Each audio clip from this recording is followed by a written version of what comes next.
Alors, voilà, bonjour. Alors, dans ce chapitre-là, nous allons essayer de présenter ce qu'on avait euh, euh, discuté dans le chapitre précédent, c'est la méthode de Densig par la méthode algébrique. Nous allons essayer de présenter les calculs qu'on avait développés dans le chapitre précédent, moyennant une autre forme plus simplifiée, à savoir la méthode des tables. Alors, pour cela, avant de nous lancer dans la présentation de la chose, alors nous allons faire quelques petits rappels, juste pour vous, ça veut dire juste pour euh, essayer de rappeler le problème qu'on a considéré. Donc, alors, nous avons dit la forme canonique du problème qu'on considère, c'est celui-là, forme canonique. Alors, forme canonique du problème considéré, c'est, alors tout simplement, on a dit, on considère le problème suivant, c'est maximiser la fonction économique z qui est égale, on a dit c'est 7x1, alors plus 5x2, d'accord? Alors, sous contrainte, alors, on a dit ici c'est sous contrainte, alors x1, alors sous contrainte, alors x1 positif, alors x2 positif, d'accord? Et ici, les autres, c'est x1 inférieur à 300, d'accord? Alors x2, il est inférieur ou égal à 400, d'accord? X2 est inférieur ou égal à 400. Euh, alors x1 plus x2, il est inférieur ou égal à 500.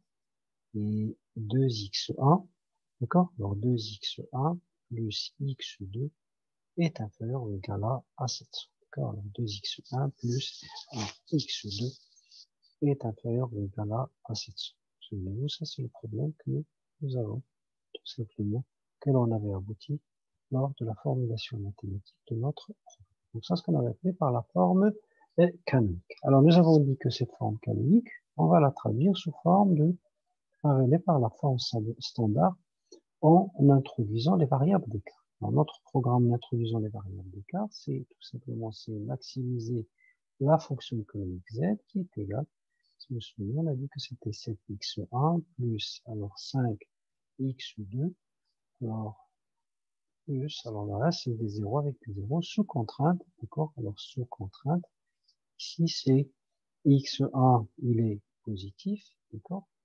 Alors x2 il est positif, alors x3 il est positif. Alors x4, il est aussi positif. Et x5, alors positif. Et finalement, x6, alors ça c'est positif. D'accord? Alors x3, x4, x5 et x6, dans le chapitre précédent, ce qu'on avait appelé par les variables d'écart. Alors nous avons ici tout ce qui est inégalité, on en transforme sous forme d'égalité. Donc nous avons ici x1 plus x3 égale à 300. D'accord? Alors x2 plus x4 égale à 400. D'accord? Égale 400. Et alors x1 plus x2, d'accord, plus x5 égale à 500, d'accord, et 500. Et 2x1, d'accord, plus x2 plus x6, d'accord, ce qu'on a dit, c'est égal tout simplement, c'est égal à 700, d'accord. Et ça, ce qu'on avait appelé tout simplement par, ce qu'on avait appelé par la forme standard, d'accord, c'est la forme standard de notre programme, forme standard de notre programme. Ici, x2, pardon, x3, x4, x5 et x6, c'est les variables d'écart, et que ici, il intervient dans la fonction économique avec des quantités égales à 0. Donc ça, c'est des coefficients égales à 0, donc c'est 0x3 plus 0 x4 plus 0 x5 et plus 0 x6. 0 x6. Voilà. Donc, si vous revenez un petit peu au chapitre précédent, d'accord, donc nous avons défini ce qu'on avait appelé par le système S0. Alors, le système S0, c'est tout simplement ce qu'on avait appris ici, ça, c'est ce système-là, ces équations-là, d'accord? Et auquel on ajoute aussi la fonction économique exprimée en fonction des variables x1 et x2. Alors, x1 et x2, c'est ce qu'on avait dit que tout simplement, c'est les variables dans la base. x3, x4, x5 et x6, ça serait les variables, pardon, x1, x2, c'est les variables hors base. x3, x4, x5 et x6, ça serait les variables dans la base. D'accord? Alors là, nous allons revenir ce qu'on avait donné par le système S0. Donc, nous allons le rappeler. Alors, ce système, alors S0, alors le système S0, c'est exactement le système dans lequel nous allons mettre les contraintes dans la forme standard et la fonction économique exprimée en fonction de x1 et x. Donc nous avons ici c'est x1 plus x3 égale à x1 plus x3 égale à 300, d'accord? X3 égale à 300, d'accord? Alors ici, x2 plus, alors x2 plus x4 égale à 400. Alors x, c'est x2, d'accord, x2. Ici c'est x1 plus x2, alors plus x5 égale à 500, d'accord. Et là c'est 2x1 plus x2. Alors 2x1 plus x2, alors plus x6 égale, tout simplement égale à 700. Et là, qu'est-ce qu'on va mettre? Alors si vous revenez ce système-là, S0, c'est, alors ici c'est 7 fois x1, d'accord, plus 5 fois x2, d'accord, moins z, donc ça, ce qu'on a dit, égale à z. Ce qu'on avait fait par le système S0. Alors, nous allons, d'accord, essayer de réécrire ce système-là sous forme d'un tableau. D'accord? Ici c'est x3, ici c'est 400, d'accord? Ici c'est 400, d'accord? C'est juste pour écrire les choses correctement. Il faut faire un petit peu attention aux erreurs de calcul. D'accord? Ici c'est 400, d'accord? Et là, ce qu'on va appeler par le tableau 0. D'accord? Alors le tableau 0, comment est-ce qu'on va l'obtenir? Le tableau 0 ici, c'est alors tout simplement, alors le tableau 0, alors tableau 0, c'est ou bien le tableau initial, c'est que vous revenez à ce système-là, le système S0, que d'ailleurs, ce que j'ai dit tout à l'heure, on obtient à partir de la forme standard. Alors, ce système-là, nous allons l'écrire sous forme d'un tableau, d'accord? Alors, ce tableau-là, je vais utiliser un tableau prédéfini ici, d'accord? Voilà, donc ce tableau-là, nous allons, d'accord, alors ce système-là, nous allons essayer de le présenter sous forme d'un tableau, d'accord. Voilà. Alors, ici juste pour, sachant que x1, x2, c'est les variables hors base, x3, x4, x5 et x6, et la fonction économique sera exprimée en fonction des variables. x3, x4, x5, x6, c'est les variables dans la base. On va essayer, ce qu'on a vu dans la méthode algébrique, on exprime les variables dans la base en fonction des variables hors base. Alors ici, les variables dans la base, c'est x3. Donc là, nous allons réserver cette première colonne avec le B, ça représente la base. Et la ligne ici, c'est hors base. Alors les variables hors base ici, c'est x1 et x2. Donc, nous allons mettre ici 1. Ici, nous allons mettre 2. Et là, on va laisser des pointillés. Alors, x3, x4, x5 et x6, c'est les variables dans la base. Donc, nous allons mettre ici 3, d'accord, 4, ici 5, et là, c'est 6. Alors, la ligne delta, ça nous donne une expression de la fonction, bien les coefficients de la fonction économique z, parce que là, le z exprimé en fonction des variables hors base x1, x2, c'est 7 fois x1, plus, alors 5 fois x2, d'accord? Alors, ces coefficients-là, 7 et 5, nous allons les mettre ici. Donc là, on va mettre ici, c'est 7, ici c'est 5, Et là, on va laisser libre ces des zéros. D'accord? Et voilà. Donc là, c'est les variables hors base, x1, x2. Les variables dans la base, c'est 3, 4, 5, 6. Et là, qu'est-ce qu'on va mettre? On va mettre les coefficients de ce système-là, pardon, les coefficients de la première équation en fonction des, d'accord, pour chaque variable, le coefficient associé. Par exemple, vous avez ici x1, le coefficient associé, c'est 1. Vous allez mettre ici 1. D'accord? Alors, x2, il ne figure pas dans cette première équation. Donc, le coefficient associé, c'est 0. Vous allez mettre ici 0. X3, il apparaît. Donc, c'est avec un coefficient 1. Vous allez mettre ici, c'est 1.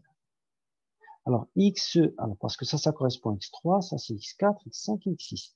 Alors, ici, dans la première équation, il n'y a pas de X4, il n'y a pas de X5, il n'y a pas de X6. Donc, les coefficients associés sont tous égaux à 0. Vous allez mettre ici, c'est 0. Alors, 0, 0. Et là, pour la constante C, c'est le coefficient ici que nous avons ici, c'est 300. Donc, nous allons mettre ici, c'est 300. D'accord? Ça va être 300. D'accord? La deuxième ligne, le coefficient associé à x1, c'est 0, donc nous allons mettre ici, c'est 0. Le coefficient associé à x2, c'est 1, donc nous allons mettre 1.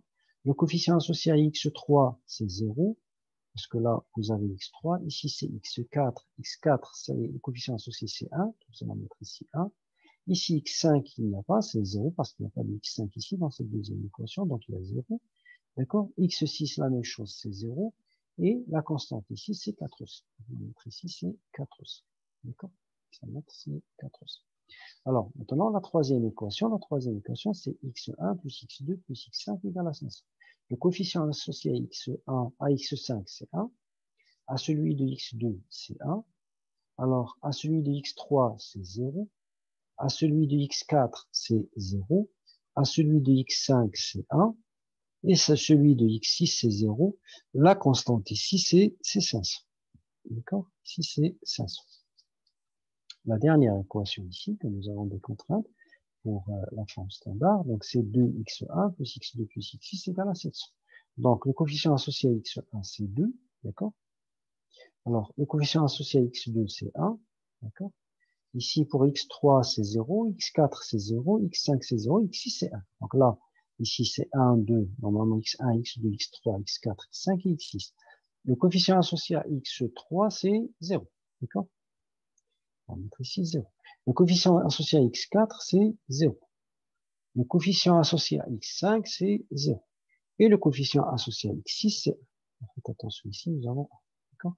Et finalement, nous avons la constante ici associée, c'est 700. D'accord? 700. Et là, nous avons tout simplement la fonction x. D'accord? Et on va, selon l'écriture, soit 0 ou bien 0. D'accord?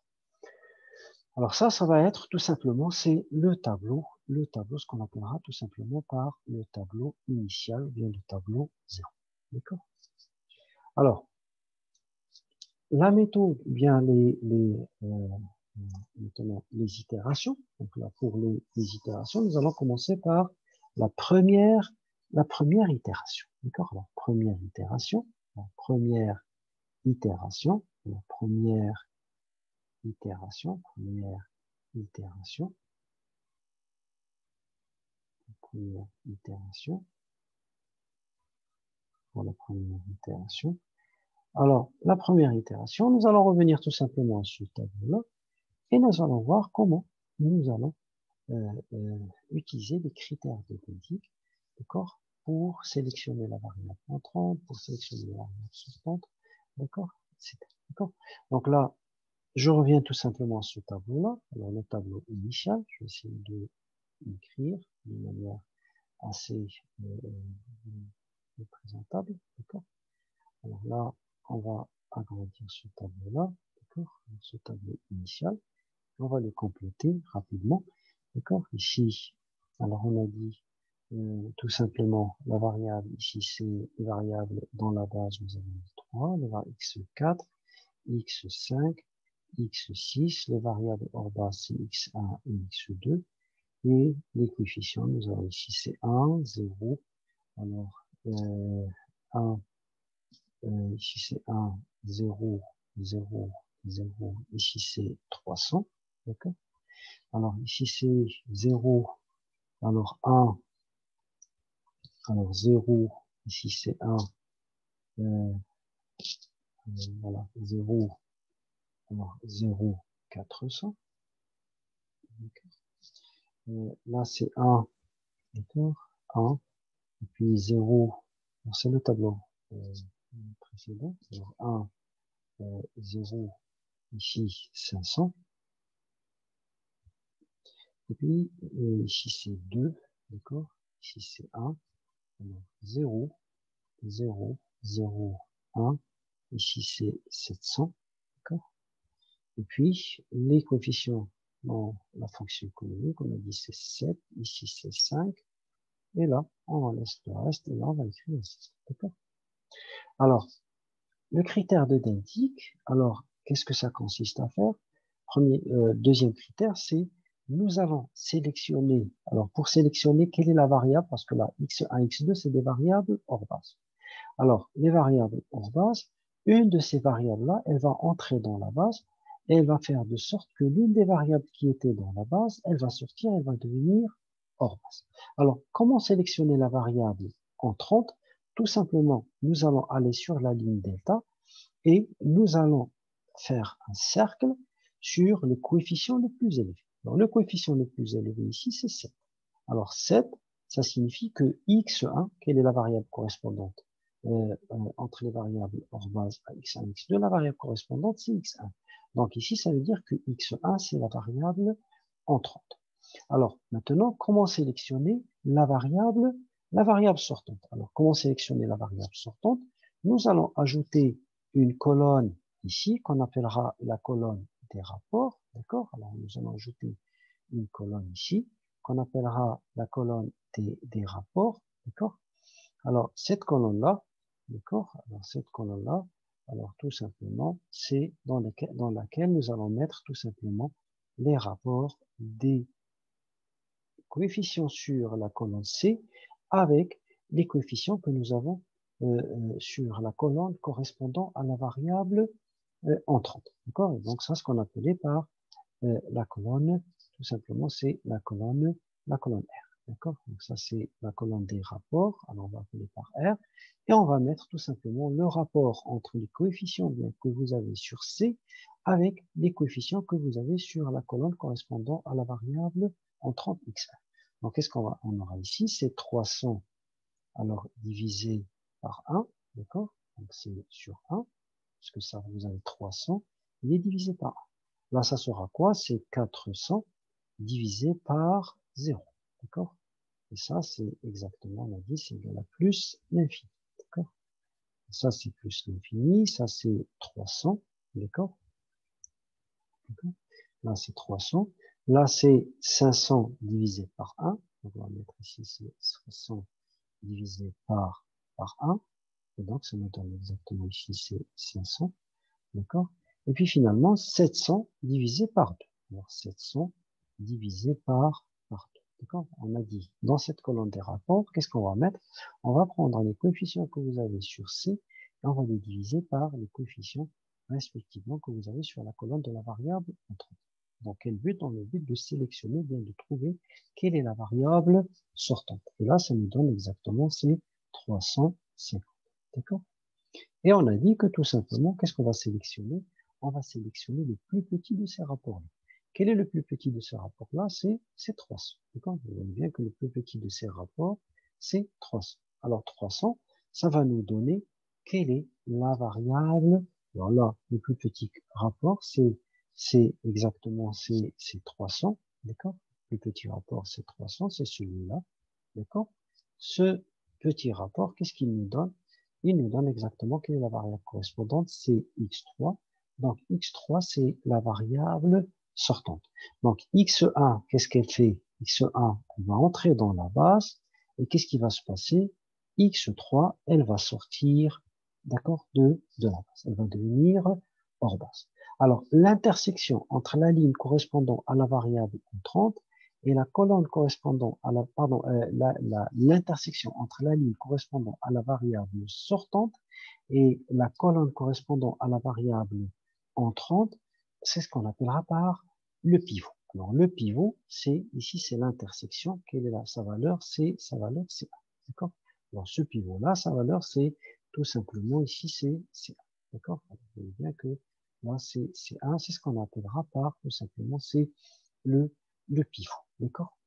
Alors, le pivot, c'est l'intersection entre la ligne correspondant à la variable sortante et la colonne correspondant à la variable entrante. Alors, que se passera-t-il si ce pivot il est différent de 1? Alors, si ce pivot il est différent de 1, d'accord? Alors, ce pivot, on va normaliser cette ligne, tout simplement, on va diviser par la quantité correspondante. Si par exemple vous avez 2, qu'est-ce qu'on va faire? Nous allons diviser toute la ligne par. D'accord? Alors, ici, un pivot ne peut jamais être égal à 0. Parce que s'il était égal à 0, qu'est-ce que vous aurez? Ce rapport-là, ça va être égal à plus l'infini. Et donc, x3 ne va pas être la variable entrante. D'accord? Parce que la variable pardon, x3 ne va pas être la variable sortante. Pourquoi? Parce qu'on a dit que la variable sortante, c'est elle qu'on va obtenir à partir du plus petit rapport. D'accord? Donc, un pivot ne peut jamais être égal à 0. D'accord? Alors maintenant, comment va-t-on? Parce que ça, c'est ce qu'on a dit ici, c'est le tableau initial. Donc ça, c'est le tableau initial, tableau 0. D'accord? Ça, c'est le tableau initial. D'accord? Alors, tableau initial. Alors, comment va-t-on passer de ce tableau-là vers un nouveau tableau qu'on appellera le tableau 1? D'accord? Toujours on est à la première itération. D'accord? Alors là, je vous demande un petit peu de revenir à la remarque, d'accord, qu'on avait donnée dans le polycope, la remarque qu'on avait donnée à la page. Alors la remarque qu'on avait donnée à la page, regardez votre polycope à la page 33. Et qu'est-ce qu'on a dit? On a dit que partant du système S0, alors ce système S0 qu'on avait énoncé tout à l'heure, ce système-là, il est équivalent au système-là, c'est le système S1. D'accord? Alors x1 ici c'est plus x3, d'accord? C'est égal, si on revient à ce système-là, c'est égal ici à 300, d'accord? X2 plus x4 égale tout simplement à 400. Donc, je rappelle un petit peu ce qu'on avait dit dans cette remarque-là. x1 plus x2 égale, alors x1 plus x2 égale à 500, d'accord? Plus x5 égale à 500 et 2x1, d'accord? 2x1 plus x2 plus x6 égale à 700. Et puis finalement, d'accord? Finalement, ici, là, euh, euh, la fonction économique exprimée en fonction de variables x et x2, l'équation correspondante, c'est 5x2 moins z.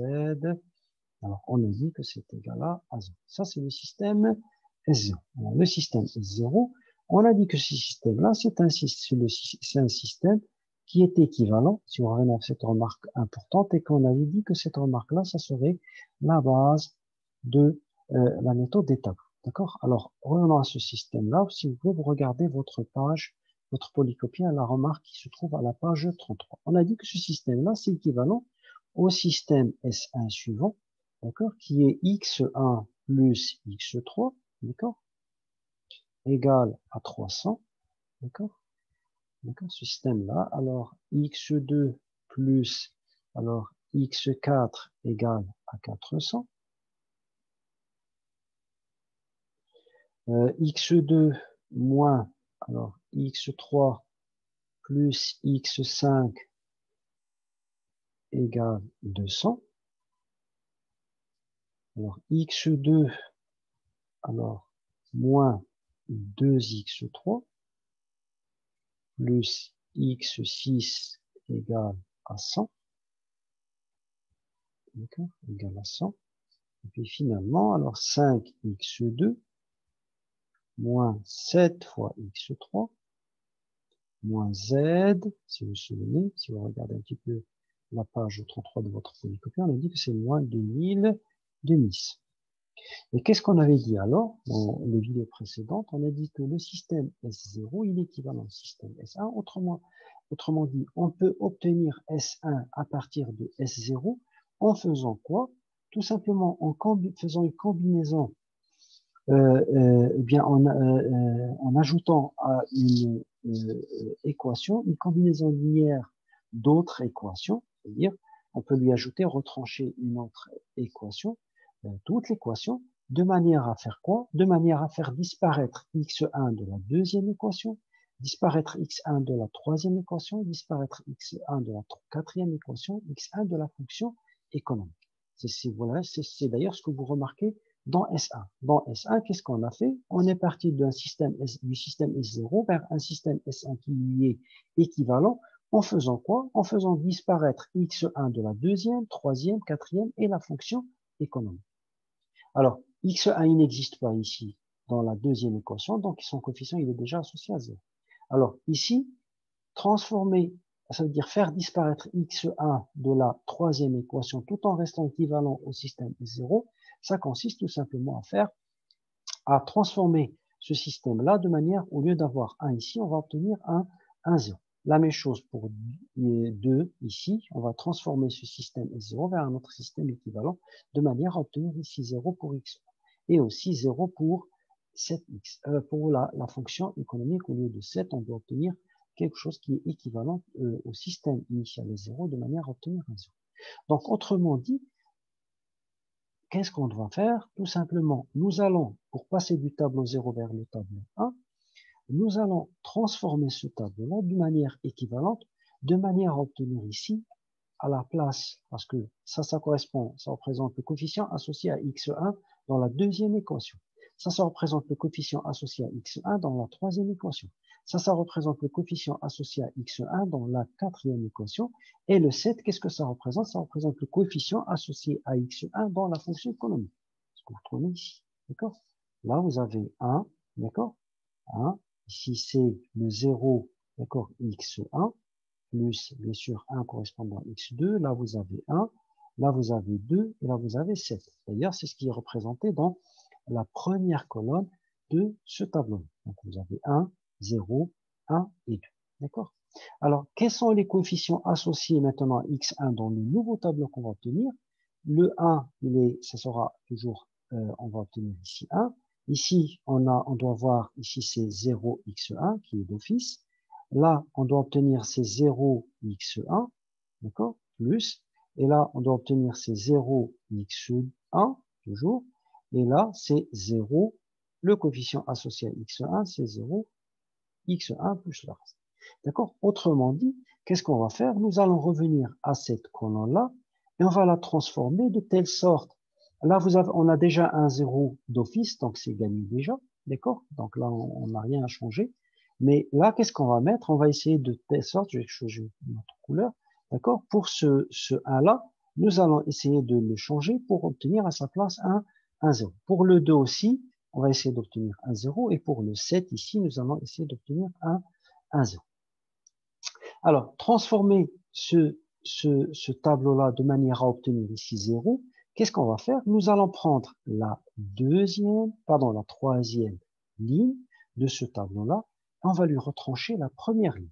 Ce que vous aurez, alors faites attention, on ne va pas retrancher terme par terme, mais nous allons retrancher tout simplement toute cette ligne-là, on va lui retrancher cette ligne. D'accord? Donc, alors pour le prochain tableau, qu'est-ce qu'on va faire? Nous allons tout simplement transformer ce tableau-là en un tableau qui lui est équivalent. Alors, de manière à ce qu'on va obtenir ici 0, 0 et 0. Alors, pour obtenir ici 0, qu'est-ce qu'on va faire? Alors, nous allons prendre cette ligne tout entière et on va lui retrancher la première ligne tout entière. D'accord?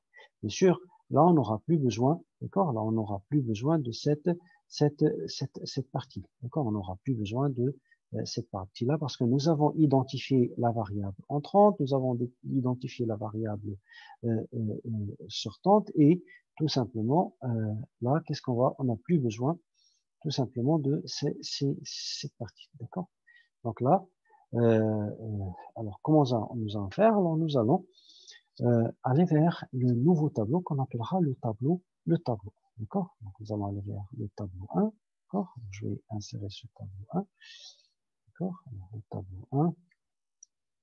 D'accord? Ici, donc là par le tableau 1. D'accord? Là, c'est,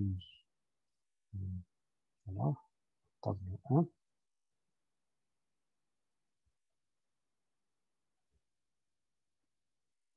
Tableau 1. Alors, maintenant,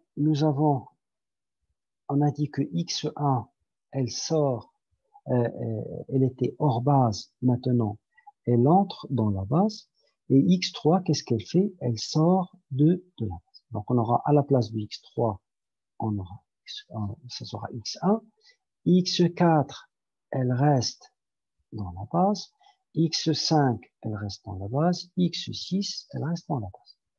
Alors, x1, elle était dans la base, pardon, elle était hors base, elle est entrée dans la base. Et qu'est-ce qui s'est passé?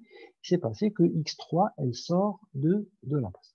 Alors, x2, elle reste hors base. x3, maintenant, elle est hors base. D'accord? Là, tout simplement, on a dit, qu'est-ce qu'on va faire? On va transformer ce tableau-là en un tableau qui lui est équivalent de manière à faire quoi? À obtenir ici 0, 0 et 0. D'accord? La première ligne, elle va rester comme elle est. D'accord? Donc la première ligne, elle va rester tout simplement comme elle est. Donc c'est 1, ici c'est 0, ici c'est 1. D'accord? Ici c'est 1. D'accord? Ici c'est 0, 0, 0. Ici c'est 300. D'accord? Alors, pour la deuxième ligne, d'accord? Pour la deuxième ligne de notre tableau, elle contient déjà le coefficient associé à x1, c'est 0, donc on n'a rien à changer, parce que ce qu'on veut, c'est il est déjà acquis d'office. D'accord? Nous avons un 0. D'accord? Donc nous allons garder la deuxième ligne comme elle. Donc nous avons ici c'est 0. D'accord? Alors ici c'est 1. D'accord? Ici c'est 0. Ici c'est 1, 0, 0 et 400. D'accord? Ici c'est 400. D'accord?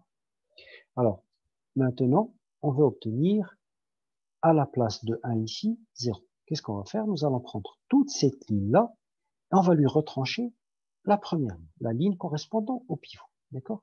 Donc, si vous voulez, on va appeler cette ligne-là, on va appeler ça, c'est la ligne 1. D'accord? Ça, c'est la ligne 2. Alors, ça, c'est la ligne 3. Ça, c'est la ligne 4. Et puis finalement, la ligne delta, nous allons appeler par exemple par la ligne 5. Alors, pour obtenir à la place ici de 0, qu'est-ce qu'on va faire? Pour obtenir ici 0, qu'est-ce qu'on va faire? Nous allons prendre la ligne 3 et on va lui retrancher la ligne 1. D'accord? Donc, on va mettre ici. Donc là, tout simplement, nous allons prendre cette là. Qu'est-ce qu'on va faire? On va prendre la ligne 3 et on va lui retrancher la ligne 1 tout entière. D'accord? Donc, si vous lui retranchez la ligne 1 tout entière, qu'est-ce qu'on obtient? Alors, on obtient ici, c'est, vous voyez bien, c'est 1 moins 1, ça va être 0. 1 moins 0, ça va être 1. 0 moins 1, ça va être égal à moins 1. 0 moins 0, c'est 0. 1 moins 0, c'est 1. 0 moins 0, c'est 0. 500 moins 300, ça va être égal à 200. Donc, nous allons écrire ceci sur cette deuxième ligne-là. D'accord? Donc, ça va être exactement, ici, c'est, alors c'est 0. D'accord? Ici, c'est 1. Là, ça va être moins 1. D'accord? 0. D'accord? 1, 0. Et on a dit 200. D'accord? C'est exactement 500 moins 300. Ça me donne 0. Bon, là, il faut faire attention, c'est avec un signe. D'accord? Ça, c'est moins. D'accord? Alors, maintenant, nous allons aller vers, on veut, à la place de 2, on veut obtenir un 0. Qu'est-ce qu'on va faire? Nous allons prendre la ligne 4 et qu'est-ce qu'on va lui retrancher? On va lui retrancher la ligne du pivot, celle pour laquelle nous avons le pivot, c'est 1, d'accord? On va lui retrancher la ligne du pivot multipliée par combien? Multipliée par 2. Comme ça, qu'est-ce qu'on aura? 2 moins 2 fois 1, c'est 0. 1 moins 2 fois 0, c'est 1. 0 moins 2 fois 1, c'est moins 2. 0 moins 0, c'est 0. 0 moins 0, 0. Et 1 moins 0, c'est 1 moins 0 fois 2, en fait, c'est 1. Et 700 moins 2 fois 300, donc ça nous donnera, c'est 100. D'accord? Donc, qu'est-ce qu'on va mettre ici? Pour obtenir ici un 0, attention, nous allons pas juste retrancher ce terme avec ce terme-là multiplié par 2, non. On va prendre cette ligne-là tout entière, et qu'est-ce qu'on va lui retrancher? On va lui retrancher la ligne du pivot multipliée par 2. D'accord? Donc, qu'est-ce qu'on va écrire ici? Tout simplement, c'est, alors on va prendre la ligne 4, d'accord? C'est la ligne 4, alors, auquel on lui retranche, alors, 2 fois la ligne, d'accord? Donc, 2 fois la ligne, d'accord? Et donc, qu'est-ce que ça nous donne? Alors, ça nous donne ici, c'est un 0, d'accord? Ici, c'est 1, d'accord? Ici, c'est moins 2. Là, c'est 0. Là, c'est 0. Là, c'est 1. D'accord? Là, c'est 100. D'accord? Alors, maintenant, nous allons revenir pour obtenir ici un 0. D'accord? En revenant à notre tableau initial, à la place de 7, on veut obtenir un 0. Comme ça, pour revenir à ce système-là, qu'est-ce qu'on a dit? Que ce système-là, on le transforme en un autre système équivalent de manière à éliminer x1 de la deuxième, troisième, quatrième et cinquième équation. C'est-à-dire obtenir à la place de 1, 0, 2, 0, 7 et 0 tout en restant équivalent système initial. Ça revient tout simplement à faire quoi? À transformer ce tableau-là en un tableau équivalent de manière à obtenir ici à la place de 7 égale à 0. Donc, qu'est-ce qu'on va faire? Nous allons prendre la ligne 5 et qu'est-ce qu'on va lui retrancher? On va lui retrancher la ligne 1 multipliée cette fois-ci par combien? Par 7. On va prendre toute cette ligne-là, on lui retranche toute cette ligne-là multipliée par 7. D'accord? Ce qu'on va écrire ici, c'est exactement, on va prendre la ligne 5, d'accord? Auquel on va lui retrancher 7 fois la ligne. D'accord? 7 fois la ligne correspondant au pivot. D'accord? Et ce qu'on va obtenir ici, c'est exactement, c'est 0. D'accord? Là, on va obtenir 0. Ici, c'est 5. Ici, c'est moins 7. D'accord? Ici, les autres, c'est 0, 0, 0. Et là, qu'est-ce qu'on va obtenir? C'est Z. D'accord? On va obtenir c'est Z moins 2000. D'accord? C'est Z moins 2000. D'accord?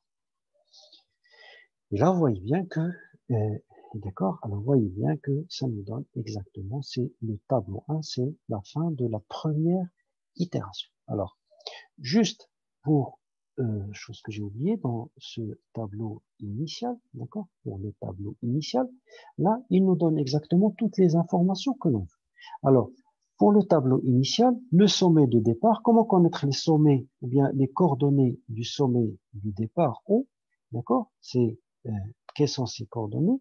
Alors, x1, il est hors base, x2, il est hors base, donc là, tout simplement, x1 égale à 0, x2, il est égal à 0, voilà, ils sont hors base, x3, c'est égal 300 ici, x3, c'est égal 300, d'accord? Ici, x4, c'est égal 400, d'accord? x4 égale à 400, d'accord? Ici, x5, c'est 500, x5, c'est 500, et finalement, x6, on obtient ici, x6, c'est 700. Alors, on peut les lire directement à partir du tableau. Ici, c'est 700. Et la fonction économique, bien sûr, c'est z. Ici, sa valeur, c'est égal à 0 pour 7, parce que c'est 7 fois x1 plus 5 fois x2. En ce sommet-là, z, la fonction économique, c'est égal à 0. D'accord? Vous voyez bien comment on va les obtenir? Tout simplement, ça c'est x1, ça c'est 0, x2 c'est 0, x3 c'est 300, x4 c'est 400, x5 ici c'est 500, x6 c'est 700 et la fonction économique z elle est égale à bien sûr 0 pour ce sommet de départ. Alors maintenant une fois qu'on est arrivé à la fin de la première itération, c'est ce tableau 1. Alors ce tableau 1 il va nous donner exactement la lecture suivante. C'est que on va le lire de manière suivante, c'est que ce tableau 1, qu'est-ce qu'il nous amène? Il nous amène vers le sommet au 1, d'accord? Alors, le sommet au 1 auquel on arrive, alors, le sommet au 1 auquel on arrive, c'est tout simplement quelles sont ses coordonnées. Alors, x1, quelle est la variable correspondante, quelle est la quantité correspondante? Vous voyez bien que x1, ça va être égal, ici, c'est 300. Alors, x1, c'est égal 300. D'accord? Alors, x2, elle est où? Elle est hors base. Donc, ça veut dire sa valeur, c'est 0. Donc, x2, c'est égal à 0. D'accord? Ici, x2, il est égal à 0. Alors, x3, elle est aussi hors base, donc sa valeur, c'est 0. Alors, pardon, x3, elle est hors base, c'est égal à 0. Alors, x4, sa valeur, c'est 400. x4, c'est égal à 400. Alors, x5, ici, c'est combien? C'est toujours à partir du tableau. x5, vous voyez bien que là, qu'on a trouvé, c'est égal à 200. Alors, pour le sommet auquel on est arrivé. Et finalement, x6, c'est égal à combien? C'est exactement, c'est la valeur qu'on a mis ici. D'accord? C'est ça. D'accord? x6, c'est égal à ça. La valeur de la fonction économique en ce sommet-là, c'est Z1, qui est égal ici exactement, c'est 2100. D'accord? La valeur de la fonction économique ici, c'est 2100. En fait, comment on va la trouver? C'est tout simplement, c'est 5 fois x2, d'accord? En fait, c'est Z. Donc ici, c'est, si vous regardez, c'est comment on va l'obtenir, tout simplement, c'est euh, juste, juste pour expliquer un petit peu plus. Alors, comment est-ce qu'on va l'obtenir? On va tirer un trait ici, c'est, alors, la dernière ligne, qu'est-ce qu'elle dit? Tout simplement que Z moins 2100, c'est égal à combien? C'est égal tout simplement à 5 fois x2. Alors, c'est 5 fois x2, alors moins 7 fois x3. D'accord? Alors, c'est moins 7 fois x3. Autrement dit, Z, il est égal à combien? C'est 2100, d'accord? Plus, alors, 5 fois x2, c'est 5 fois x2, alors 5 fois x2, plus, moins 7 fois x3, d'accord? Donc ça, c'est la lecture qu'on va donner à la dernière ligne, c'est delta, d'accord? Z moins 2100, c'est 5 fois x2, moins 7 fois x3. En donnant à x2 la valeur 0, et à x3, d'accord, la valeur 0, qu'est-ce qui va rester? Ça va rester pour ce sommet-là que exactement la valeur Z1, c'est la 2100. Voilà, donc le tableau 1, c'est la fin de la première itération, donc nous amène vers, la première itération nous amène vers le tableau 1 qui est celui-là. D'accord? Voilà, donc j'arrête cette première vidéo, donc juste pour qu'elle soit pas trop grande et d'accord. Voilà, je vous remercie. À la prochaine vidéo.